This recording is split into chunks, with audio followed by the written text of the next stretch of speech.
Hindupuram municipal కార్యాలయంలో కాంట్రాక్టర్లు ఆందోళన చేసిన పనులకు సంవత్సరాలు గడిచినా బిల్లులు మంజూరు చేయడం లేదని అధికారులు నిర్లక్ష్యం వహిస్తున్నారని కాంట్రాక్టర్లు మండిపడ్డారు. కాంట్రాక్టర్ల ఆందోళనలో అకౌంట్ సెక్షన్లో ఫర్నిచర్లు అద్దాలు ధ్వంసం చేశారు. దీంతో కార్యాలయం వద్ద చాలాసేపు ఉద్రిక్తత వాతావరణం నెలకొంది. విషయం తెలుసుకున్న మున్సిపల్ కమిషనర్ శ్రీకాంత్ అక్కడికి చేరుకుని కాంట్రాక్టర్లను సర్ది చెప్పే ప్రయత్నం చేశారు.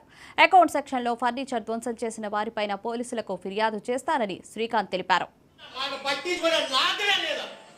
ఎట్లంటే ఆత్మహత్య చేసుకుంటే ప్రాణం పోయి పెళ్ళానికి రోడ్డు పైన పడతానని కాసుకున్నాం అంతే.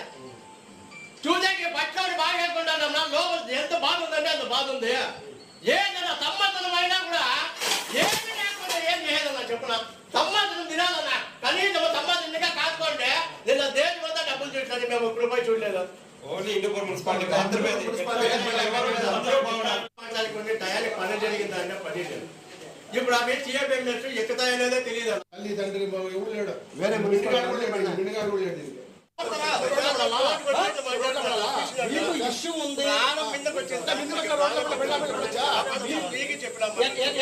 ఎక్కడొచ్చింది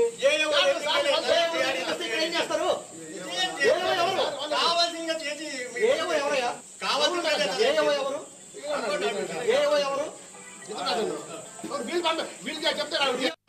టయానికి పని జరిగిందంటే పని లేదు. ఇప్పుడు ఆ మీద చేయబెట్టినట్టు ఎక్కుతాయనేదే తెలియదు. సిఎఫ్ఎంఎస్ అనేది ఈ ఇయర్ కి క్లోజ్ అవ్వడం జరిగింది. సో 1 వీక్ తర్వాత ఓపెన్ అవుతుంది. దాని తర్వాత మేము బిల్లులు పెడతామని చెప్పేసి కూడా చెప్పడం జరిగింది. బట్ ఇవాళ వాళ్ళు అకస్మాత్తుగా ఇక్కడ ఈ ఆడిట్ అకౌంట్ సెక్షన్ ఏదైతే ఉందో అకౌంట్ సెక్షన్ దానిపైన వచ్చి దాంట్లో ఈ సిస్టంలో అట్లాగే అద్దాలు కూడా పగలగొట్టడం జరిగింది. సో ఎంతవరకు మీకు నష్టం జరిగింది సార్ అక్కడ? సో అది ప్రెసెంట్ అయితే నష్టం ఎంత జరిగింది అనేది మేము అంచనా వేస్తున్నాము. అది ఒక కంప్లైంట్ లెటర్ కూడా తీసుకొని మేము పోలీస్ స్టేషన్లో కంప్లైంట్ పెట్టబోతున్నాం. సిఎఫ్ఎంఎస్ అనేది ఈ ఇయర్ కి క్లోజ్ అవ్వడం జరిగింది. సో 1 వీక్ తర్వాత ఓపెన్ అవుతుంది. దాని తర్వాత మేము బిల్లులు పెడతామని చెప్పేసి కూడా చెప్పడం జరిగింది.